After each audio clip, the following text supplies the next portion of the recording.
berbuat negatif kepada Islam mungkin karena belum tahu, dan yang belum tahu itu diberitahu. Pertanyaan saya, kok bisa ada orang Islam menjelek-jelekan Islam? Sebetulnya dia siapa? Karena orang yang memeluk sesuatu itu tidak akan mungkin melukainya. Anda memeluk anak Anda, apakah mungkin saat memeluk Anda melukainya? Anak Anda dipeluk, sini sayang, tiba-tiba dijitak, plak, nggak mungkin.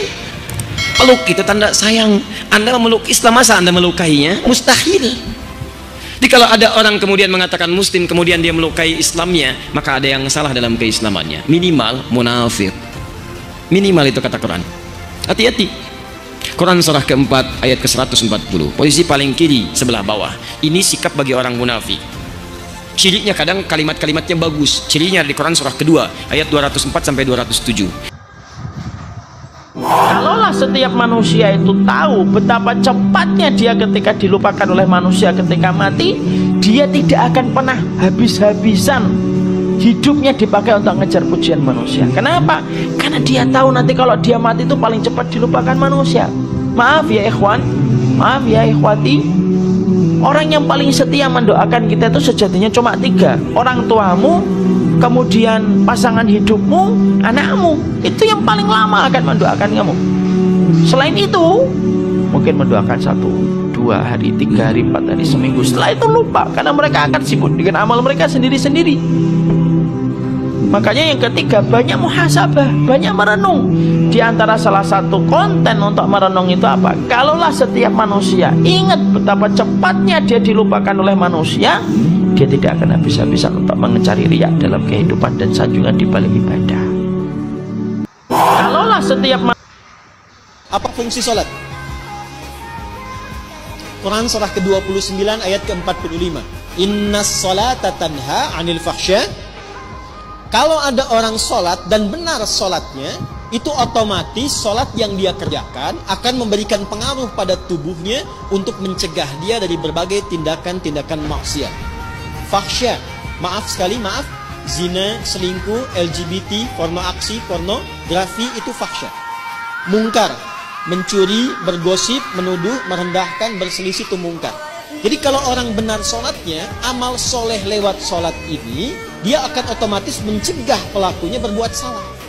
Jadi kalau ada orang sholat, tapi saat bersamaan dia berbuat maksiat, ini artinya ada yang belum tepat dikerjakan dalam sholatnya. Karena motivasi orang sholat itu adalah mendapatkan amal soleh agar tidak berbuat salah. Jadi mustahil ada STMJ, istilahnya salah itu. Sholat terus, maksiat jalan. Jadi kalau orang sholatnya terus, itu nggak mungkin ada maksiat. Kalau kita tidak bisa datang ke sana memberikan bantuan, setidaknya kirimkan doa. Sebagai terutama di Palestina, saya sangat bermohon dalam sholat antum, ya, dalam malam-malam antum doakan mereka, ya. Saya mohon doakan. Mohon doakan supaya kita tidak ditanya di akhirat nanti apa yang kamu lakukan. Bukan itu kan saudara kamu, kenapa kamu tidak tolong? Dan kita tidak memberi apapun dari tolong oleh non-muslim. Antum mau jawab apa nanti di akhirat?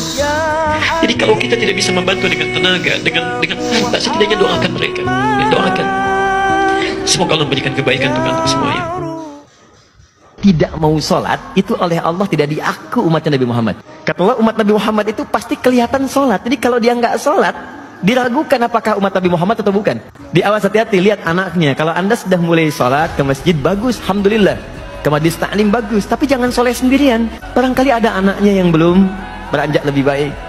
Ada kemudian misalnya cucu yang harus dimotivasi, ajak semua ke surga. Surga terlalu luas untuk anda sendirian.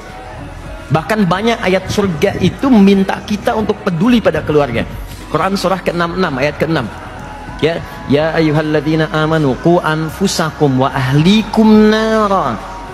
Hei orang-orang yang telah menyatakan dirinya beriman, jaga dirimu dan keluargamu. Jaga anakmu, jaga istrimu, jaga suamimu, keluarga besarmu. Ajak mereka ke surga. Jaga dari neraka. Jangan sampai itu anak yang dikandung 9 bulan yang disayang-sayang tiba-tiba berteriak, "Mama, tolong saya, ayah, tolong saya." Dan anda nggak sanggup menolongnya. Kata Allah, jaga itu. Nah, bagaimana menjaganya? Maka saat di dunia kompak untuk beramal soleh. Makanya nanti ada anak yang saat dirawat orang tua dan dia dijaga untuk melakukan amalan yang sangat spesial, ada yang ke surga itu langsung menggandeng bapak ibunya. Itu ada di Quran surah 13 ayat 23 sampai 24.